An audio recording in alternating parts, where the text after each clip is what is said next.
कौन विश्वास हो नथला भाई मैंने यही वीडियोटा तले देख तापर जाई जानी परिवो दिल्ली रे वर्तमान पूरा गाड़ी बंद।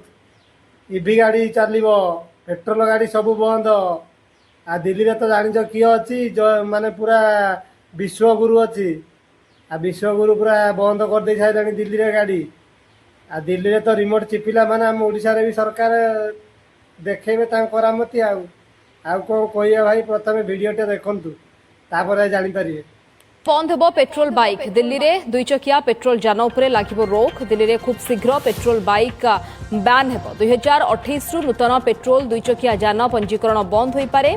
दिल्ली सरकार ईवी ड्राफ्ट पॉलिसी आसी जो 2028 एप्रिल सुधा पेट्रोल चालित दुई चकिया गाड़ीर नुआ पंजीकरण को संपूर्ण बंद करने को प्रस्ताव दि जाएगी। पेट्रोल एवं सीएनजी इंधन चालित दुई चकिया जान बंद हो। इलेक्ट्रिक जान को प्रोत्साहित करा प्रदूषण को रोकने प्रयास करा ଏହି ନୀତି ବର୍ତ୍ତମାନ ବିଚାରାଧୀନ ରହିଛି। ଦିଲ୍ଲୀ କ୍ୟାବିନେଟ୍ରେ ମିଳିପାରେ ମଞ୍ଜୁରୀ ଏବଂ ନୂତନ ଇଭି ନୀତି ଅନୁଯାୟୀ 30,000 ପର୍ଯ୍ୟନ୍ତ ମିଳିବ ସବସିଡି ଏବଂ ଟିକସ ଛାଡ଼ ପଞ୍ଜୀକରଣ ଫି ଛାଡ଼ ହୋଇପାରେ। ଇଲେକ୍ଟ୍ରିକ୍ ଦୁଇ ଚକିଆ ଯାନ କ୍ରୟ ପାଇଁ ପ୍ରୋତ୍ସାହନ ମିଳିବ।